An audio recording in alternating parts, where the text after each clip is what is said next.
Olá, sejam bem-vindos a mais uma edição do Estéreo Conversa com Podcasters. Eu sou João Ladeira e hoje eu tenho o prazer, a honra de conversar com o Felipe Recondo, escritor, jornalista, vencedor do ESSO e podcaster, diretor do Jota e podcaster. Felipe, prazer ter você com a gente, assim, obrigado mesmo. Professor, obrigado pelo convite. É sempre bom poder falar sobre comunicação e ainda mais poder falar do Jota e do Sem Precedentes, que são coisas que se tira do chão e vai aos poucos com esforço tentando construir novas formas de fazer jornalismo. Então, sempre muito bom e desafiador, sempre desafiador. Não, bacana, obrigado mais uma vez. Deixa eu começar então com uma. Eu sempre começo essas nossas lives com uma provocação, enfim, Uhum. que tem a ver com uma leitura pessoal do produto de cada um das pessoas que eu tive o prazer de entrevistar. Então, deixa eu começar com uma leitura pessoal sobre o Sem Precedentes, que eu acho que, na minha opinião, enfim, é o que tem de mais legal no programa de vocês. Enfim, por um lado, tem a coisa do nome, enfim, Sem Precedentes, que tem a ver com a característica excepcional das coisas que passam pelo Supremo, né? Enfim, isso é muito natural, porque, por um lado, a gente está procurando notícia, informação, enfim, o que tem de bombástico, etc, etc, né? No episódio do dia 18, no episódio 18, que foi lá em 30 de abril, vocês conversam sobre o impedimento da indicação do Ramagem, que é excepcional. Uhum. Mais para frente, vocês conversam sobre o inquérito das fake news, enfim, no episódio 20 e 21, em maio e junho, em que vocês falam sobre a tentativa do Supremo de colocar uma ordem, enfim, colocar uma direção no processo das fake news que começou de uma certa maneira, de uma maneira dúbia, enfim. Então, assim, tem sempre, de uma certa forma, essa busca por procurar, enfim, o que é sem precedente. E eu estou usando essa introdução para mostrar o meu dever de casa também. Mas, enfim, mas, por outro lado, tem uma coisa curiosa no trabalho de vocês, que é o seguinte, sempre que eu ouço vocês conversando, eu tenho a impressão que podcast dá continuidade a uma tese que você desenvolveu nos seus livros, enfim, que é a ideia de que o Supremo pode fazer uma série de coisas e ele, de uma certa maneira, vai ampliando o tempo todo a sua atuação para vários lugares. Né? E eu tenho a impressão que vocês estão mapeando em tempo real essa construção, enfim, dessa corte que, como você cita num certo momento no teu livro, enfim, acho que é uma frase do Carlos Aires Brito, com tantas prerrogativas, eu deito e rolo. Uma coisa mais ou menos Uhum. assim. Né? Tem um esboço da história em tempo real que vocês estão fazendo de, por um lado, explicar como é que a corte vai se expandindo e indo em várias direções. Será que eu li errado? Não, não leu errado de forma alguma, mas tem uma razão de ser muito específica. Hoje a cobertura de Supremo se ampliou bastante. No comitê de imprensa do Supremo, como setoristas, deve haver em torno de 20 repórteres. Quando eu comecei a cobrir o Supremo, em 2006, como setorista, já tinha feito algumas coberturas, eram 7 pessoas só. Hoje são 40 credenciados no Supremo. Então tem uma cobertura muito factual e a cobertura mudou muito desde que eu estou falando de 2006, que eu comecei a cobrir o Supremo, ela mudou muito de lá para cá. O esforço que o Sem Precedentes faz, e aí fazendo uma mistura de um âncora, digamos assim, um provocador jornalista com 3 professores de direito constitucional, é fazer uma visão mais verticalizada do Supremo. O jornalista lá, no chão de fábrica, ele está vendo tudo acontecer ao mesmo tempo. Então, é uma abertura de 180 graus, uma pesca de arrastão de fatos. Mas o jornalista tem uma dificuldade que está lá dentro, pelas razões inúmeras, de olhar isso por um distanciamento, olhar o cenário maior. O que a gente tenta fazer no Sem Precedentes é olhar esses fatos, dizer, isso aqui é novo, não é novo, isso aqui é mais no mesmo, não é mais no mesmo, o Supremo está se ampliando para uma direção, está ampliando suas prerrogativas, seu poder para certa direção. Então, o que a gente tenta fazer é um olhar macro. Como eu estava te dizendo antes, pouquinho antes da gente entrar no ar, um dos meus desafios, quando a gente construiu o Jota, eu falava isso com os meus sócios, eu dizia, a gente precisa de uma aproximação com a academia. Porque a academia tem um tempo muito de digestão dos fatos, e depois uma produção de conteúdo muito robusta. Do contrário, a redação tem uma velocidade muito rápida e quase um shot. É uma produção de conteúdo que no dia seguinte já está velha. existiam dois grandes produtores de conteúdo, digamos assim, para resumir, que estavam em tempos diferentes e completamente separados. E no meio do caminho não tinha nada. Então eu falava, a gente precisa trazer um pouco e ocupar esse meio do caminho. Eu acho que o Sem Precedentes tenta fazer isso. Olhar o noticiário, que é o quente, mas com pessoas que têm capacidade de analisar o macro e colocar aqueles fatos num cenário. Para falar, ó, não se impressione, isso aqui já aconteceu em outros casos. Ou se impressione com isso daqui que você não percebeu, porque isso aqui pode definir uma direção para o Supremo lá na frente. Então, de fato, a gente tenta, no Sem Precedentes, ter esse olhar um pouco mais global do Supremo, e realmente, tudo isso vai virar, em algum momento, tanto os jornais, a produção de conteúdo natural e essas análises, vão ajudando a construir uma narrativa sobre o tribunal, né? Então, essa é a nossa parte. Essa é a parte que nos cabe nesse minifúndio de 11 ilhas. Sim, enfim. E que vocês fazem muito bem, assim, porque vários programas que vocês fizeram, a gente pode escutar depois que os fatos passaram, e eles ainda vão, de uma certa maneira, colocar a coisa toda em perspectiva. Eu estava escutando de novo, para preparar essa entrevista, aquele programa que vocês discutiam a decisão. A pauta eram os dois Supremos, do Toffoli e do Celso de Mello, Aham. né? Enfim, dentro daqueles momentos, daqueles dias que a gente abriu o jornal na dúvida se o mundo ia acabar ou não. Enfim, e é interessante, porque a gente, de uma certa maneira, tem uma perspectiva do que está acontecendo agora, olhando o passado. Vocês conseguem isso de uma certa forma, né? Não é um produto datado, de alguma forma. Por mais que vocês discutam o dia a dia, enfim, ouvir o programa de vocês e reescutar depois de um tempo, a experiência que eu tive agora, tem a ver com isso, né? Dá para colocar em perspectiva. Bom, eu estou me alongando, enfim, desculpa. Mas eu até faço um comentário sobre isso, se me permite. Claro. Eu tenho a impressão, e já conversei isso com alguns ministros, até coloquei isso no livro também, que alguns integrantes da corte parecem achar que o Supremo nasce com eles. Assim, essa composição, e é muito interessante fazer uma provocação aos ministros, às vezes, falando do Supremo do passado. Alguns até reagem, falando, não, você preferiria o Supremo do passado, conservador, etc. Então, como se não houvesse uma história, que ano que vem completa 120 anos de Supremo na República, 130 anos, como se não tivesse uma história, como se isso não fosse uma trajetória.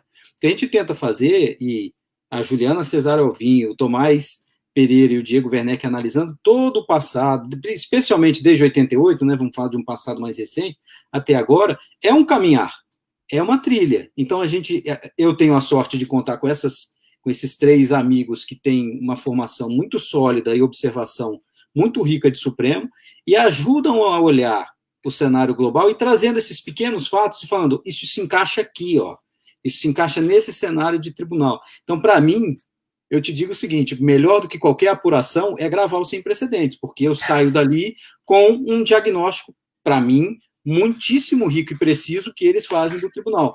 Coisa que, obviamente, tem muita gente na academia, gente, inclusive, aí da Universidade Federal do Paraná, alguns amigos, inclusive, que analisam o Supremo de forma muito rica, mas que o Sem Precedentes, por enquanto, é um único podcast sobre o Supremo. Então, tem uma produção bastante rica de crítica ao Supremo e que a gente botou no ar dessa forma, num conteúdo que tenta ser acessível tanto para esse público, quanto para um público mais curioso, que esteja tentando compreender um pouco mais o tribunal e os seus passos, né? Sim. Deixa eu dar um pulo na ordem que eu tinha planejado as minhas perguntas para falar exatamente enfim, dos seus colegas, enfim, de quem, da trinca, como você mesmo fala em algum programa, que eu não vou me recordar agora qual. Como é que vocês... E aí é uma questão específica, assim, eu tenho uma pergunta e tenho um comentário que eu queria que você fizesse, enfim. Por um lado, você já falou um pouco sobre isso, enfim, eles não são jornalistas, eles são acadêmicos, eles têm essa capacidade de colocar a coisa em perspectiva, mas você, de uma certa maneira, conseguiu achar acadêmicos ímpares, porque eles têm, de uma certa forma, essa habilidade com o trabalho público, né, com a escrita. Isso não é comum em grande parte do tempo. Em algumas horas, essas duas habilidades se separam. Enfim, ou o cara tem, de uma certa maneira, o trabalho para produzir dentro de uma certa rotina acadêmica, ou ele tem a batida do dia a dia. Enfim, que é esse trabalho de escrever para a conjuntura, pensar o agora, ter a pegada, de uma certa maneira, da coisa midiática, etc, etc. Esse é o comentário que eu queria que você fizesse, enfim. Como é que é esse encontro, de uma certa maneira, de convergir, de uma certa forma, essas pessoas que têm dois talentos, em grande medida. E eu tenho a impressão que o programa, de uma certa maneira, vive disso. E a segunda questão é uma pergunta. Como é que vocês fazem o trabalho da divisão da pauta? É uma coisa muito objetiva, um pouco quase como aula, assim, de como se faz um programa. Vocês discutem previamente entre vocês esses temas? É uma coisa que você traz e aí eles, de uma certa maneira, repercutem? Vocês trabalham isso em conjunto? Vocês preparam aquilo que vocês vão, de uma certa maneira, conversar com antecedência ou tem, de uma certa maneira, um efeito daquilo que algum deles traz na hora e a conversa vai acontecendo? Como é que vocês preparam? Como é que é a cozinha da preparação dos programas de vocês? Bom, primeiro, a trinca. Eu conheço os três, Tomás, Diego, Juliana, já faz mais de 10 anos.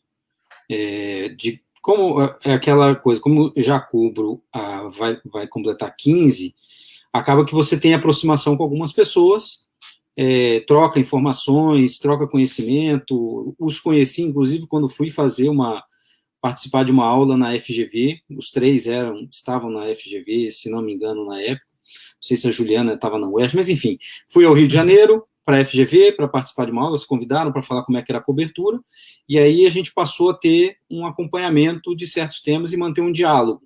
Eu acabei me tornando pesquisador associado da FGV, que tinha uma coisa interessante. Isso aconteceu em determinado momento, eu cheguei na sala do Diego, e eles estavam com um quadro desses de caneta, fazendo uns gráficos de alguns processos que eles achavam interessante, e tinha uma curva em determinado momento, muito acentuada, e eles tentando entender o que era aquilo, por que o número de processos daquele assunto especificamente tinha um crescimento daquele tamanho. E aí eu falei, esse não foi o ano em que houve a decisão sobre tal assunto? Aí eles se olharam, falaram, bom, você acabou com a pesquisa. Assim, a gente tinha uma hipótese, você acabou de dar a conclusão. Mas por quê? Como eles ficavam afastados, eles têm um olhar macro. Eu tenho olhado do chão de fábrica. Eu falei, se vocês precisam do chão de fábrica, se vocês querem bastidor, se vocês precisarem que tire alguma dúvida, até para as pesquisas de vocês, fala comigo. Eu posso ajudar vocês aqui e tal. Acabei virando pesquisador associado da FGV, eu tenho... Coitados, ficaram no prejuízo. Eu ganhei muito com eles me ajudando a pensar o Supremo, muito. Você não tem ideia como é muito bom e muito rico o jornalista que tem a oportunidade de pegar os fatos do dia e, ao final do dia, ou em tempo real no WhatsApp, conversar com gente da academia que te diz, que te verticaliza tudo. Você fala, bom, agora o meu pensamento está... Assim, você tinha um monte de coisa e eles vão encaixando as peças. Eu falei, bom, essas pessoas me ajudam a fazer isso, e me ajudam há 10 anos. E eles têm, de fato, uma capacidade de comunicação que é difícil de se encontrar. Tem outros tantos, né, que têm essa capacidade também, mas não é fácil. E são pessoas muito discretas também. Então, para fazer um podcast, primeiro no áudio, foi ok. Quando eu falei, vamos fazer no vídeo para usar a nossa rede do YouTube também, ninguém queria. Todo mundo fala, não, YouTube não e tal, mas a capacidade que eles têm de comunicação e o domínio do assunto ajuda demais, né? Os caras, eles deitam e rolam sem problema nenhum. Então, de fato, foi uma facilidade e ajuda muito. E sobre a pauta, é totalmente horizontalizado. Cada um sugere, a gente olha a semana, se pergunta quais decisões a gente não pode deixar de comentar. Aí a gente fala, isso aqui é importante. Isso aqui gerou muito barulho, essa decisão gerou muito barulho, mas ela é mais do mesmo. A gente pode deixar para o final, naquela parte que nós falamos.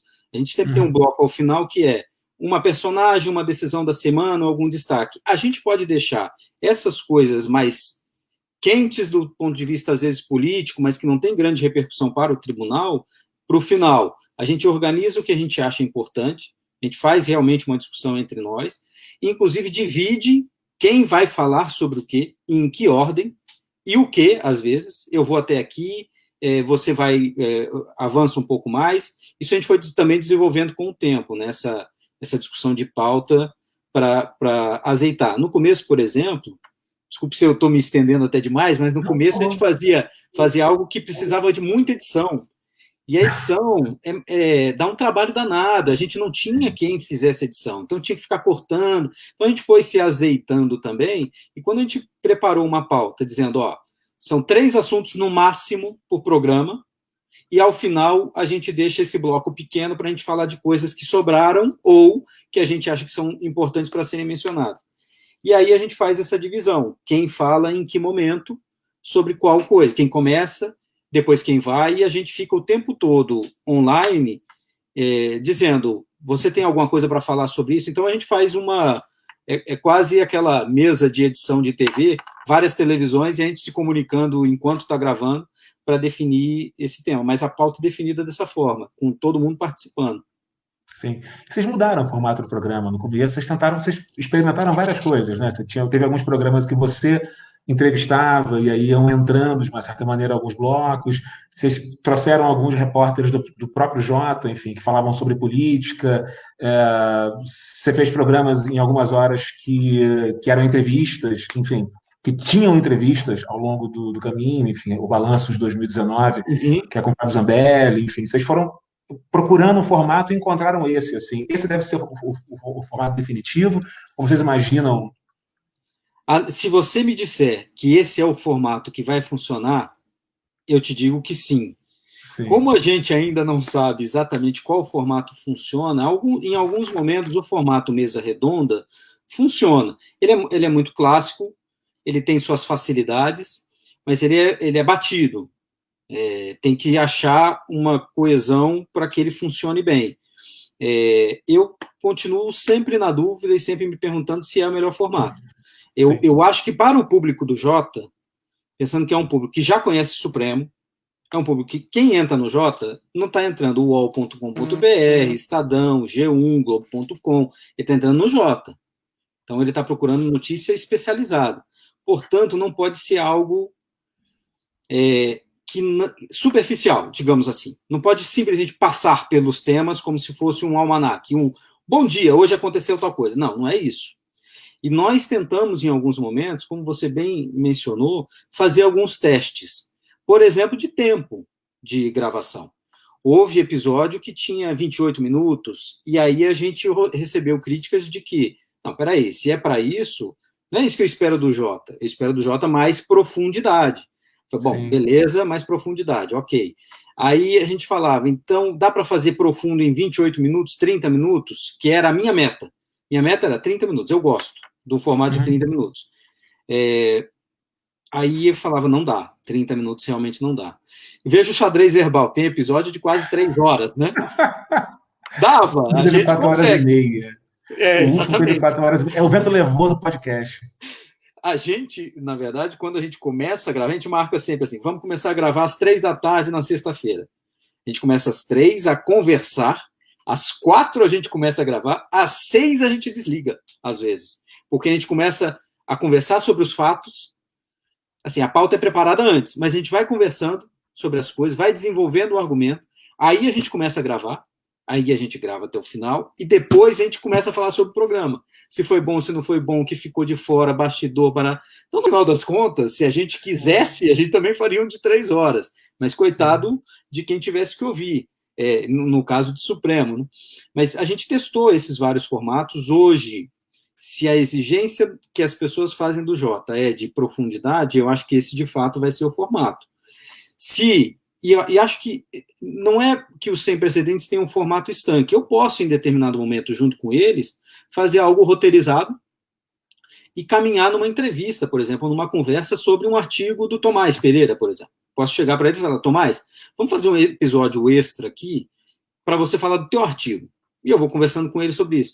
Eu acho que a gente não tem esse engessamento, e o podcast permite também muitas coisas, e ainda mais um podcast inicial, o Sem Precedentes não tem sequer um ano, então a gente ainda vai testar. A gente chegou a esse ponto, chegou a esse formato, mas eu acho que ainda tem espaço para muito teste. Deixa eu pular mais uma vez, então, o meu roteiro, que está parecendo mais setlist do Bruce Springsteen, não vale nada, né? Quando ele começa a tocar, enfim, automaticamente muda tudo. Como é que é a interação de vocês com o público de vocês? Você falou que, obviamente, o público de vocês é muito especializado, mas eu queria voltar a esse ponto num certo momento, como é que é fazer um jornalismo especializado, como vocês fazem.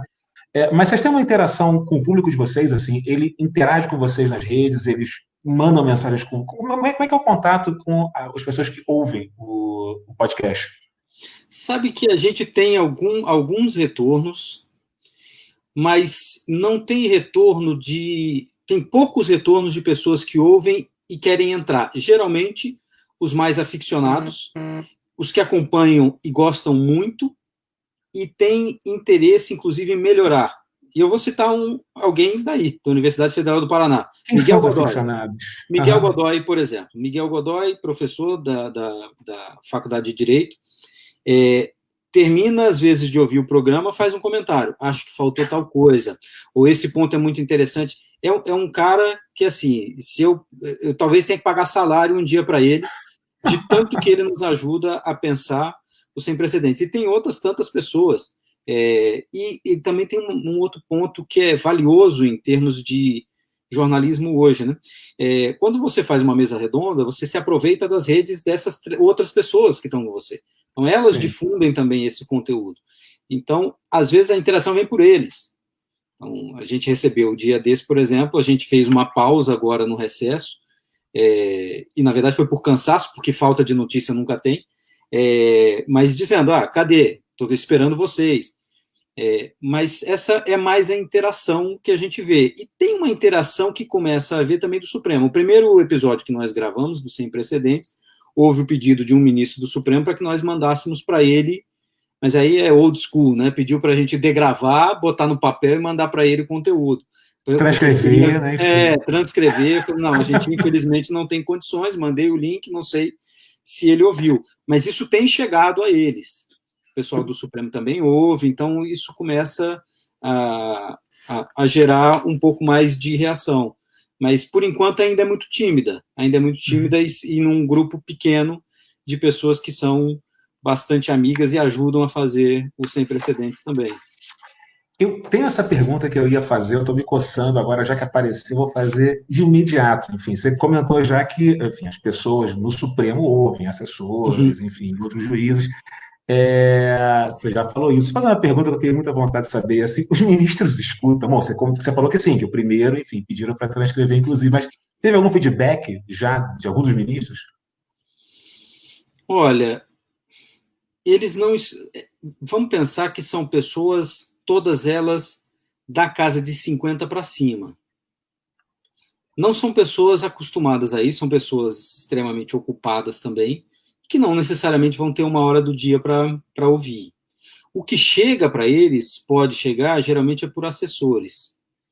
Em alguns momentos, eu até faço isso também, encaminho, falo que nós discutimos determinadas questões, por uma razão. E aí volta a 2014, quando o Jota foi criado. O Jota, em parte, foi criado por provocação dos ministros do Supremo. Eles fizeram uma provocação, alguns deles, dizendo que era preciso uma mídia. Nós tínhamos, né, naquele momento, alguns sites especializados, mas ainda um espaço muito grande para isso. E a gente ouviu provocação dos ministros do Supremo de discutam os assuntos antes de nós decidirmos, por exemplo, porque até as pessoas acham que ali são os semideuses, mas num gesto até numa declaração de humildade deles, dizendo, porque a gente não é obrigado a saber tudo. E tem coisas que chegam aqui que, quando a gente decide, a gente só vai ver as consequências com embargo de declaração para corrigir. O embargo de declaração, que é uma classe processual, é um recurso, não serve para isso, não serve para corrigir um erro desse tamanho, né? Então, houve provocação de pelo menos 3 ministros do Supremo na época, dizendo seria muito bem-vindo se vocês criassem um site para isso. E a gente faz uma interlocução com a academia que é muito responsável, né? Muito responsável na crítica. A escolha não foi à toa dessas 3 pessoas também. São pessoas muito responsáveis na crítica e muito também responsáveis pelo que assinam. E isso torna, não para menos, exemplo, o Diego Werneck foi chamado em determinado momento pelo ministro Fachin para dar uma palestra no gabinete dele, para falar sobre, não é pelo sem precedentes, obviamente, por toda a carreira dele, mas para ver como alguns se abrem para essa crítica. Especialmente, a gente tem muito retorno da parte escrita, muito. Os artigos que a gente publica são tem bastante repercussão. O podcast ainda é um veículo novo, né, para nós. A gente ainda não tem tanta tradição de podcast, apesar de termos podcasts fantásticos.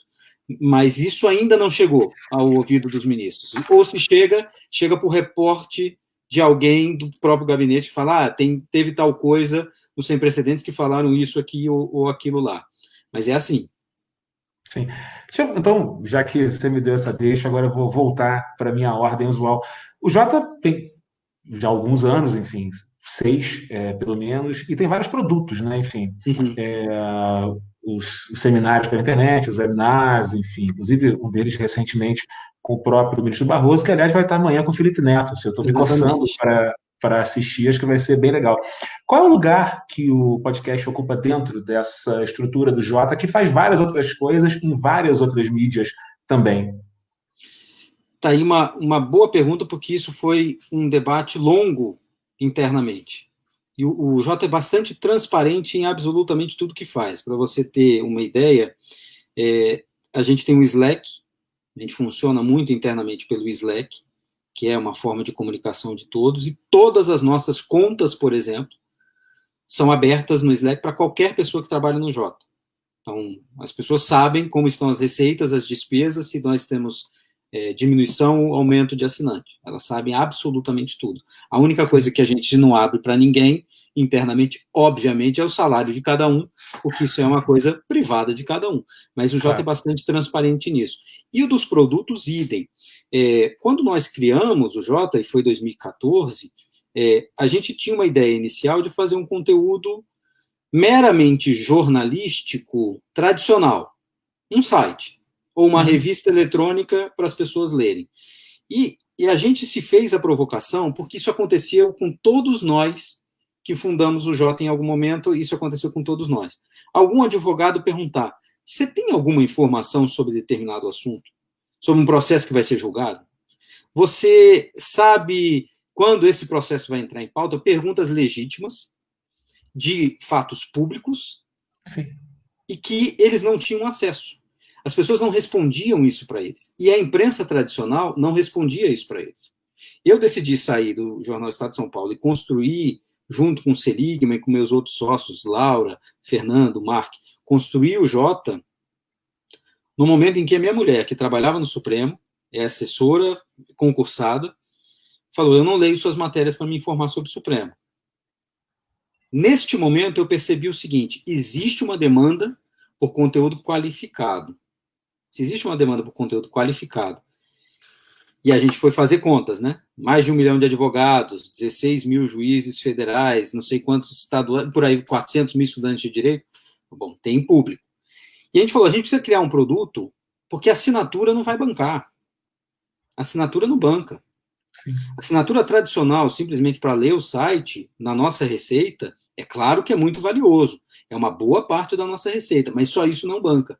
Então, a gente, sem conhecer ainda o político.com dos Estados Unidos, a gente construiu uma sistemática que era mais ou menos essa. O assinante poder nos fazer demandas. Porque eu falei, o Facebook e as redes sociais estão nos tirando isso, porque o cara, em tese, encontra no Facebook, no algoritmo do Facebook, por exemplo, o que ele precisa ler. Só que quem mais entende de um processo judicial? Eu, jornalista que estou cobrindo, ou o advogado? É o advogado da causa. Então, se ele me dá a dúvida dele, eu já estou a algumas léguas na frente do repórter que não tem essa interação. Claro que isso foi uma discussão longa entre nós, é algo que tem que ter um Chinese Wall evidente, para que isso não interfira em cobertura, mas o que a gente faz é, me traga a tua dúvida. Se a sua dúvida é essa, você assinante, se tem uma dúvida legítima de informação pública, que você fale, esse aqui é o ponto crucial de determinada causa, eu falo, eu já estou na frente de todo mundo, eu sei qual é o problema. E isso nos ajudou muito também em termos de cobertura. E isso é uma fonte de receita nossa também. E aí, me alongando para dizer, o podcast entra em parte no conteúdo, de conteúdo público, e a gente tem que se atualizar. O Jota estava simplesmente no site, no conteúdo escrito. E o Jota com 6 anos, nós estamos começando a ficar velho. Não dá para ser só isso. Tem que ter muito mais coisa, a gente tem que evoluir. É podcast, é vídeo, é rede social. O Jota começou em rede social, na verdade. A nossa primeira coisa foi rede social. Então, a gente falou, a gente precisa evoluir. o Jota entra nisso, o Jota não, o Sem Precedentes entra como uma ocupação desse espaço, uma evolução tecnológica nossa também de conteúdo, e falar, não dá para ficar para trás, tem uma grande demanda por outros conteúdos audiovisuais que a gente tem que cobrir. Então ele entra nisso, e ainda não temos mesmo uma estratégia, por exemplo, de receita em torno do podcast. O podcast é na cara e na coragem, porque a gente acha que tem que fazer, acha importante, é um conteúdo, repito, que me parece bastante qualificado para quem quer acompanhar Supremo, graças aos meus 3 colegas. Não, isso sem dúvida. Deixa eu então retomar essa pergunta por um outro caminho, assim. Uhum. Como é que é a sua relação com a podosfera? Você consome esse formato? É um formato que você já gostava, de uma certa maneira, antes de começar a produzir o Sem Precedentes? Sim, sem dúvida. Eu ouvia muito, e aí um pouco também para aquela coisa, né, de ficar ouvindo coisas de fora para dar algumas ideias do que se pode fazer aqui dentro, né? Ouvia muito o podcast do New York Times, o Daily. E aí, num exercício, como eu te falei antes da gente começar aqui, num exercício de psicanálise, passei a ouvir o Startup do Gimlet para ver os desafios das startups lá fora e ver que são os mesmos desafios aqui dentro, as mesmas dores. Teve um episódio específico, e eu acho esse para mim, é uma referência. O Gimlet, para mim, os podcasts deles são referência pela qualidade, inclusive eles têm uma série de 5 episódios, né, sobre como se faz um podcast, que é fantástico. E esse startup, a gente estava num momento, o Jota estava num momento de expansão, definição para onde ia, e isso apareceu um pouco para nós, o startup, como algo para a gente ver o que se faz, quais são os dramas de uma startup, e eu falei, cara, esse podcast aqui é sensacional, e a gente precisa fazer alguma coisa nesse gênero. E é claro, assim, o primeiro, talvez seja o primeiro de muitas pessoas, né? O primeiro que eu ouvi foi o Serial, e é fascinante o Serial, impressionante o que se dá para fazer com um podcast. E aí eu acompanho quase diariamente, especialmente esses, o The Daily, os do Gimlet, da The Economist também, e alguns aqui, o Salvo Melhor Juízo, também daí, um professor da Universidade Federal do Paraná, e inclusive foi um dos grandes estimuladores de eu fazer o podcast. Pedi muita ajuda para ele, desde periodicidade, público, me ajudou demais, até que microfone que eu compro. E foi ele que me disse, faça isso, faça aquilo e tal, me ajudou demais. E aí eu perguntei para ele, inclusive, falei, Thiago, tem espaço para mais? Eu falei, claro que tem muito espaço para isso. E aí a gente decidiu tocar adiante. Sim, e embora o Salvo seja completamente diferente, ele tem essa coisa de colocar em perspectiva, falar sobre direito dos países de língua portuguesa, Exato. Enfim, é outra dimensão. Deixa eu, então, seguir por um outro caminho, e depois eu queria voltar ainda a esse ponto sobre a podosfera. Nos seus livros, você já narrou em várias ocasiões o quanto, aliás, é parte da tese dos seus livros, né? O quanto o Supremo, de uma certa maneira, foi trabalhando a sua própria exposição, né? E aí você narra toda essa trajetória, tanto nos 11, mas também no Tanques e Togas, no sentido contrário, como é que, enfim, tem aquela história fantástica do aquecedor, vou lembrar qual dos ministros era. O Ribeiro da Costa. Enfim, que ele foi consertar o aquecedor na casa de uma vizinha, ela não sabia quem ele era e quis pagar para ele. Bom, hoje é o contrário, né? E eu vou fazer essa pergunta, que você deve ter escutado em várias ocasiões, mas eu vou tentar fazer de uma outra maneira. A gente sabe que o Supremo, de uma certa maneira, é muito exposto, em grande parte, algumas horas, isso conta com a colaboração dos próprios ministros, enfim. E tem várias histórias, enfim, podia recapturar algumas, enfim. Eu acho que o César Peluso trocando impressões com furo de quintal, a informação de que o Fux tem um tatame de jiu-jitsu em casa e que joga vôlei no Leblon, enfim, a Carmen Lúcia fazendo pão de queijo caseiro e dando para o Celso de Mello, enfim, é tudo muito exposto, né? Inclusive, eu nem sei se em algum outro lugar do mundo essas coisas seriam tão expostas assim. como é que é, de uma certa maneira, cobrir uma corte, que é um espaço que é, de alguma forma, assim, tão exposto e é voluntariamente exposto? Isso é comum, por um lado, ao cobrir a política, mas não é tão comum. Eu não quero responder a minha pergunta, mas quais são Aham. as comparações possíveis de fazer dentro dessa cobertura da política, dentro desse espaço que é exposto e é voluntariamente exposto? Olha, isso dava 2 horas de conversa, dava um xadrez verbal de conversa. É, quando, quando eu comecei a cobrir, e eu converso com os meus colegas que já estavam há mais tempo, a gente percebe a evolução que eu digo, evolução no tempo e evolução de mudança, né? Não necessariamente se tornou melhor, mas enfim, mas a evolução da cobertura. Uma das coisas que não se fazia no passado, não se fazia, era, e aí eu vou para 30 anos aproximadamente, até 20 anos, não se perguntava para os ministros de fatos da política. Não se chegava para o ministro do Supremo, 20 anos, talvez um pouco mais, mas não chegava para o ministro do Supremo e falava, tem uma briga no Congresso, o presidente falou isso, o presidente... Os ministros simplesmente passavam ao largo disso. Hoje isso é uma regra. Tudo que acontece, você manda um WhatsApp para o ministro do Supremo, ele às vezes comenta, alguém conversa, liga para ele, liga de madrugada, o ministro mesmo provoca. Então, isso de fato mudou. Tem uma outra mudança muito sensível, que não se cobria no passado processo. Hoje, eu poderia te dizer que a maior parte da cobertura de Supremo é sobre processos específicos. Sim. A gente não tinha acesso no tribunal às decisões dos ministros, só se eles liberassem, ou quando fossem publicadas no Diário de Justiça. Hoje você vê em tempo real. Então, isso tornou a cobertura, isso tem impactos positivos e negativos. A cobertura virou uma corrida maluca, porque processo tem aos montes, as pilhas. Então, você acaba fazendo, às vezes, 8, 10 matérias por dia sobre decisões de ministros do Supremo, e isso te atrapalha a olhar o macro. Isso te atrapalha a olhar o cenário total, o cenário completo.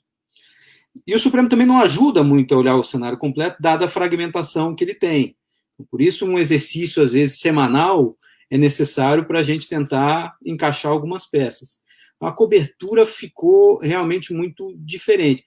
E aí tem um outro fato, para fechar a resposta à tua pergunta, de superexposição, que é boa parte da cobertura hoje é feita também, ou uma parte da cobertura é feita por repórteres que não cobrem necessariamente o Supremo. Sim. O que se vê muito, vou dar um exemplo da Globo News. A Globo News a Globo, claro, tem setorista no Supremo, mas quem faz comentários sobre o Supremo não é quem está lá dentro. São pessoas que cobrem a política. Sim. Então, tem muito de a cobertura política fazer uma ponte no Supremo e voltar.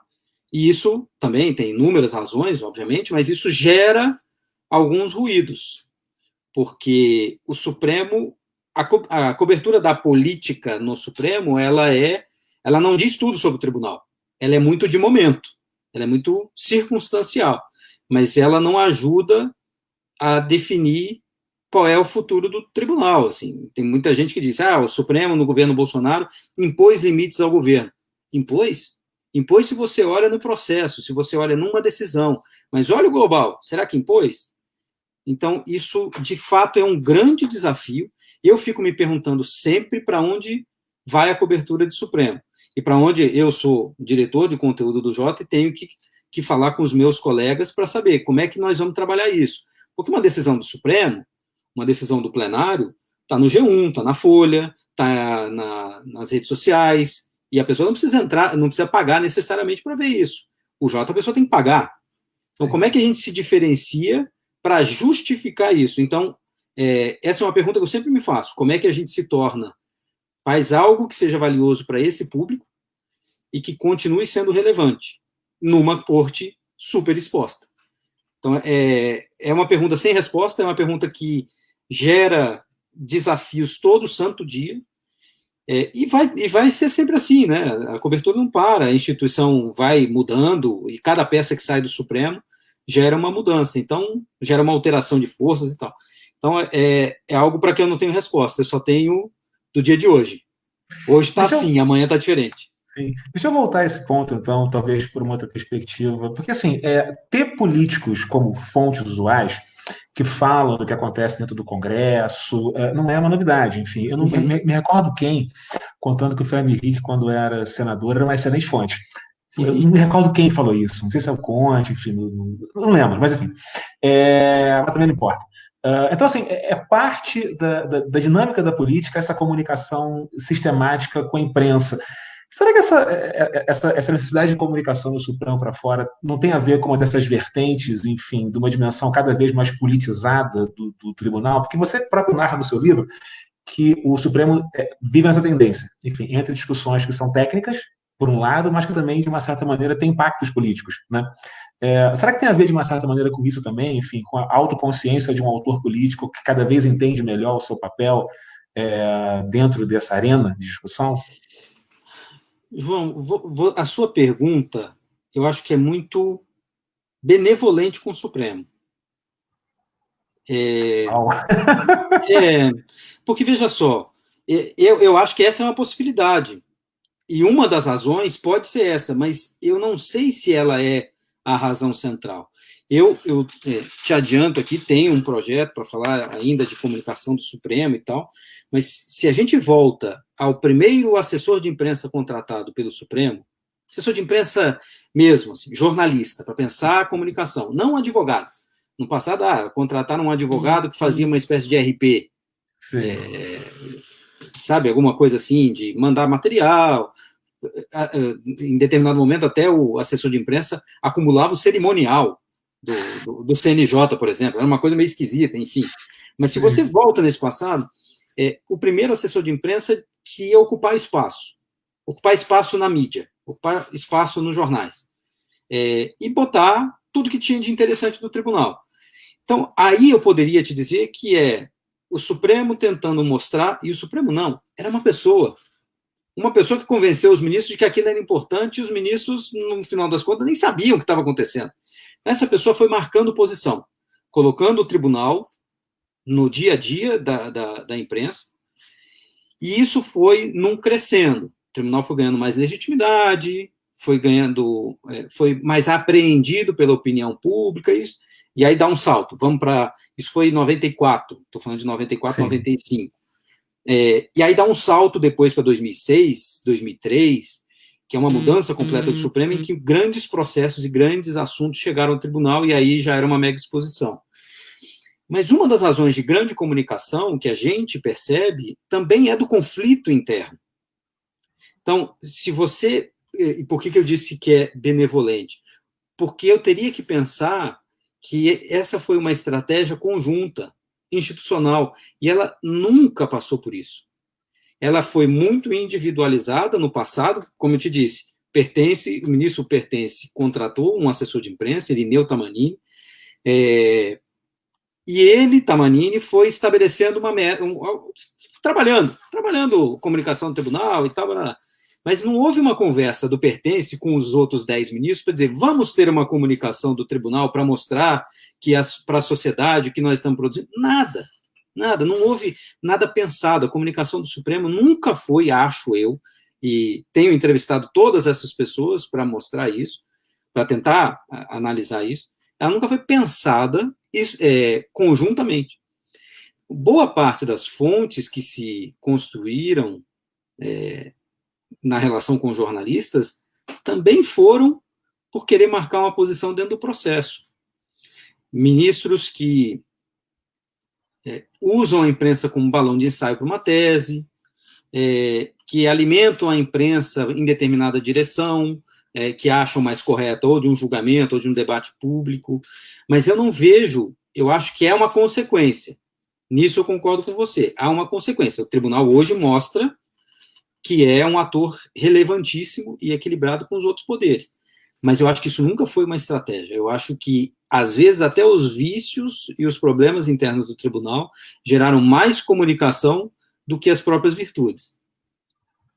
Perfeito. Essa é uma questão que realmente a gente podia ficar discutindo aqui um longo tempo, né? E é fascinante. Bom, a gente está meio que indo para o quarto final, então deixa eu seguir adiante, enfim, mesmo que seja contra a minha vontade. Vamos falar um pouco sobre o futuro do jornalismo, enfim. E aí, me permita um comentário pessoal, enfim. Tem a ver, em grande parte, com as direções para onde a imprensa vai, o jornalismo vai, etc, etc. É, Se eu pegar um pouco da sua história, enfim, você é um cara Uhum, que foi formado, de uma certa maneira, dentro do ambiente dos grandes jornais, né? A Folha de São Paulo, o Estado de São Paulo, especificamente. Só que cada vez mais você tem outros profissionais que são formados em outros espaços, enfim, que obrigatoriamente não passaram por esses lugares e talvez não tenham que passar. Né? Eu sempre uhum, tive a impressão que o jornalismo era um grupo profissional muito homogêneo, enfim, ele tinha procedimentos semelhantes, ele tem práticas semelhantes, eles pensam de uma certa maneira a pauta e a notícia de maneira muito homogênea.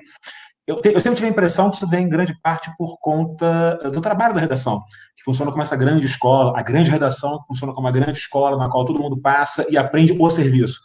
Aprende, como eu ouvi uma vez de um repórter antigo, a ficar bom de pretinha, né? Enfim, essa é aham, bem antiga. Só que aham, tem outros lugares, enfim, que as pessoas vão aprendendo essa profissão, enfim. Por exemplo, o Jota. Você vai ter gerações que vão ser formadas de uma certa maneira, fazendo trabalho de qualidade dentro de um outro ambiente, que é o Jota especificamente. Então, se faz jornalismo profissional, você tem que passar pela Folha de São Paulo, Estadão, o Globo, uhum. whatever. O que você vê dentro desse ambiente em que, essa é a minha hipótese, esse espaço está mudando? Como é que você vê o futuro da profissão e desses novos lugares de se formar novos profissionais, enfim? Primeiro, eu acho sensacional e é um alento para quem está na universidade hoje. Eu me lembro que quando eu estudei na UNB, o cenário era catastrófico. Sim. Ainda é, né, um pouco por conta de redes sociais, mas tem outras tantas ferramentas que se construíram para o jornalismo, né? É, e parecia que não havia vida fora do jornal impresso ou fora da grande mídia. Sim. Não existia, ou era, eu comecei, quando saí do colégio, comecei a fazer engenharia na Universidade Federal de Santa Catarina. Eu sou de Brasília, nasci em Brasília, saí daqui, fui fazer engenharia, e aí estava lá na engenharia, aquela coisa, você tem que escolher curso com 17 anos de idade, pô, Sim. não dá, né? Sacanagem isso. Mas enfim, escolhi engenharia e no meio do caminho falei, não é minha praia. Quero fazer alguma outra coisa e é humanas. E aí decidi vou fazer jornalismo. E aí eu falei, continuo em Santa Catarina ou volto para Brasília? Pô, pergunta fácil de ser Sim. respondida, né? A UNB Bem fácil. naquela época já estava, assim, o jornalismo na Universidade de Santa Catarina é fantástico, o da UNB também era. Eu voltaria para casa e o mercado de jornalismo em Brasília era muito mais rico, Claro. evidentemente, né? Então eu falei, bom, então vou voltar para Brasília para fazer isso. E naquela época parecia que, pra você ter ideia também como as coisas foram evoluindo, né? O meu sonho era trabalhar cobrindo economia na Gazeta Mercantil ou política no Jornal do Brasil. Sim. Então as duas coisas foram embora. E eu vendo aquilo, eu falei, não vai sobrar nada. E aí, a partir do momento, começou a aparecer um monte de outras formas de se fazer comunicação, de se fazer jornalismo. E hoje eu diria para um repórter assim: quer passar por uma grande redação? Você tem vontade de passar por uma redação? Eu acho legítimo. Mas eu digo, não é necessário. Está longe de ser necessário. Muitas pessoas, às vezes, a gente já teve isso. Algumas pessoas vêm trabalhar no Jota, a gente tem um cuidado com isso, né? Assim, você quer o quê da sua vida? Você quer o quê da sua profissão? Você quer trabalhar daqui a 20 anos onde? Se a pessoa me diz, eu quero trabalhar na Folha de São Paulo daqui a 20 anos, eu falo, vai para lá agora.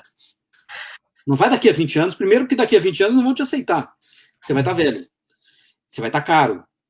Mas eu digo, ainda eu acho que as pessoas que estão chegando a nós, no Jota, algumas delas, vou botar aí para 25 para cima, 30 anos, ainda tem cabeça formada por essa comunicação de grande jornal. Eu acho que essa nova geração precisa realmente perceber que grande jornal é legal, é fantástico, mas tem outras tantas coisas que são absolutamente ricas para se fazer. Para não falar só do Jota, mas tem Nexo, tem Ponte, tem Pública, tem um mundo de coisa para fazer.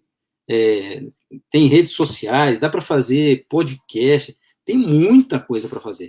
Naquele meu tempo, eu não sou tão velho assim, né? Estou falando de 2002, quando eu saí da universidade, não tinha muita coisa. Ou você entrava na panelinha logo, ou você estava fora. Sim, Eu, quando me formei em 2002, eu já era contratado da Folha de São Paulo. No sexto semestre eu já estava na Folha. Porque, assim, era quase uma corrida de 100 metros. Entra logo. Conseguiu entrar? Fica. Fica, aquela... Fica e ocupa, né? Entra e ocupa. E fica lá. Porque depois é difícil de se entrar e você vai, no meio do caminho, migrando entre as coisas. Mas, de fato, tem um grande campo que pode formar grandes repórteres para fazer coisas bastante diferentes. Jornalão continua sendo bastante interessante, mas eu mesmo não me vejo mais num jornalão. E eu tenho muita vontade de saber como é que vai ser essa geração formada com outras práticas, com outros ares, com outro tudo, né? Enfim, talvez possa Com ser outras marejada. capacidades. Imagine, um aluno teu sai hoje sabendo programar. O jornalista que não souber programar daqui a 2 meses, eu ia falar daqui a 10 anos, daqui a 10 anos nada. O jornalista que sabe programar hoje é necessário. O jornalista que não sabe programar, como eu, tô velho.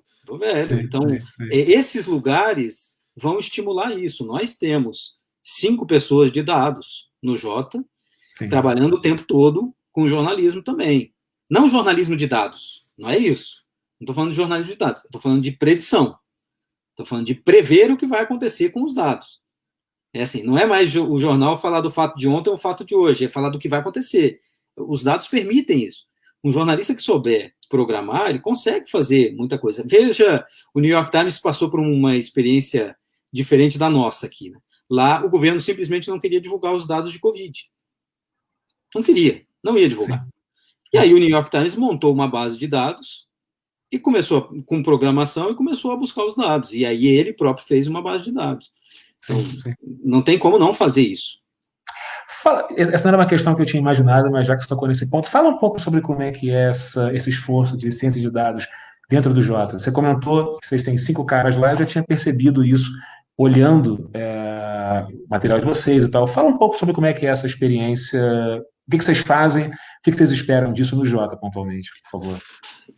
A gente tem muita demanda desses assinantes que nós temos na face, tem a face pública, que é o site, webinars e tal, tem uma face que é mais privada, eu diria assim, que é por e-mail para o assinante, tipo newsletter, análise, que a gente manda só para alguns assinantes pro, que a gente chama, né? Então é um grupo relevante de assinantes, mas que pagam um pouco mais para ter um conteúdo mais analítico.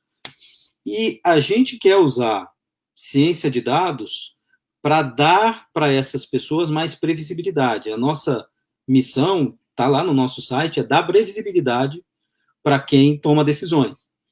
E a ciência de dados permite a gente, por exemplo, hoje, ter o que nós chamamos de aprovômetro. Nós medimos a chance de um projeto de lei ser aprovado no Congresso Nacional a cada dia. Então, se você quer saber hoje qual a possibilidade de um projeto de lei que fale sobre podcasts no Brasil ser aprovado e ele está tramitando, eu posso te dizer, porque a gente tem ciência de dados para isso. Isso ajuda, por exemplo, a HelpGov, que precisa saber, como é que está o Congresso Nacional? Tem um projeto que pode afetar a minha vida. Eu vou para lá hoje trabalhar com ele. Não, ele olha no Jota hoje e fala, esse projeto tem 1% de chance de passar. Estou dando só um valor aleatório. Eu falo, então não preciso ir agora. Quando ele vê que o processo subiu para 10%, ele fala, opa, alguma coisa aconteceu aqui. Isso às vezes passa abaixo da superfície, né? Mas o dado busca isso. Então, o que a gente tenta fazer, e vai tentar fazer isso em judiciário, em outras áreas também, é um pouco de predição. E eu falei que a gente não está fazendo jornalismo de dados, porque não é isso, é como eu te disse, a gente quer fazer algo de predição, algo que nos ajude a olhar para frente e, às vezes, até dizer o seguinte, nesse mundo de pautas do Congresso Nacional, o que eu cubro? Um projeto que está com 1% de chance de ser aprovado ou que está com 10%? Eu cobri o de 10%.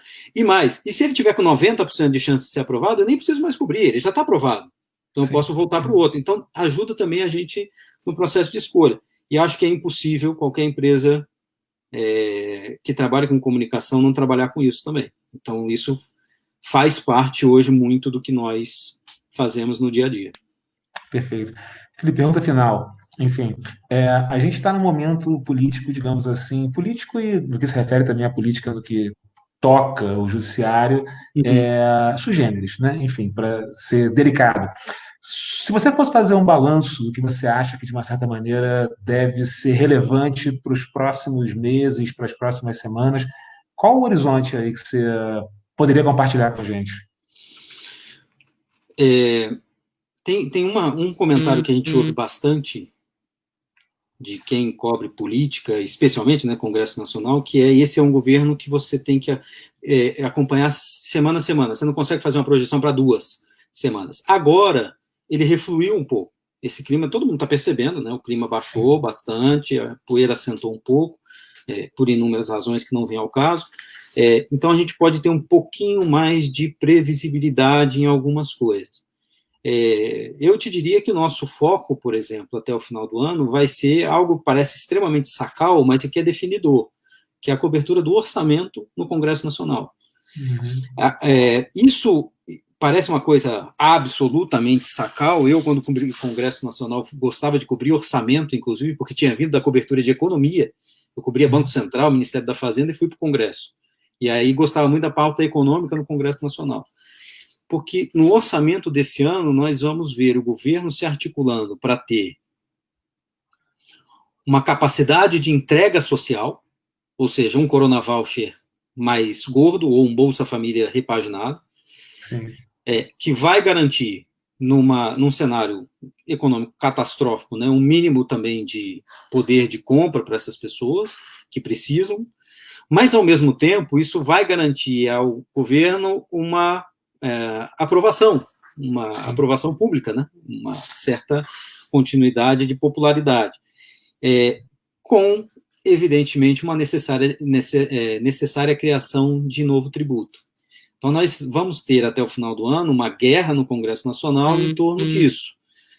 Criação de uma nova CPMF, não tenha dúvida que isso está para vir, com reforma tributária em discussão, não é para menos, com o governo tentando, tendo que lidar com essa pandemia, com a crise social e econômica, e pensando já em 2022, porque digamos, um Bolsa Família mais robusto, um Bolsa Família repaginado, dá para o presidente Bolsonaro também um discurso, obviamente, de campanha, né? Então, eu focaria, minha percepção é de que essa vai ser a guerra até o final do ano. Perfeito.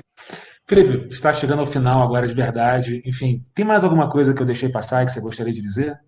Tem uma porção de coisas que nós deixamos passar e que a gente poderia gravar outros tantos, mas eu acho o debate sobre comunicação, sobre onde a gente se insere, as novas tecnologias, isso eu fico pensando se eu tivesse tido isso quando estudei, né? Quando estudei comunicação, tem um mundo aberto para todo estudante, tanto da comunicação quanto do direito também. Né? Tem um mundaréu de coisas acontecendo na tecnologia do direito. Mas quem sabe a gente não faz uma nova conversa no futuro. Ué, agora você já sabe o caminho, enfim, pode Vamos voltar aí. quando você quiser. Gente, é isso, Felipe. Mais uma vez, muito obrigado. Obrigado aí, o amigo internauta que permaneceu com a gente até agora. E é isso. Enfim, Felipe Recondo, jornalista, vencedor do ESSO, escritor, diretor do Jota. Obrigado. Professor, obrigado pelo convite. Estou sempre à disposição para discutir jornalismo, judiciário, sem precedente, Jota. É fascinante. E política também, por que não, né? Tem gente que gosta. Com certeza. Enfim, somos dois, então. Gente, é isso. Obrigado. Fiquem em casa, lavem as mãos. Boa semana. Cuidem-se. Forte abraço. Cadê o botão em que encerra o podcast? Está aqui. Então é isso, gente. Até semana que vem. Até mês que vem. Tchau, tchau. Tchau, tchau.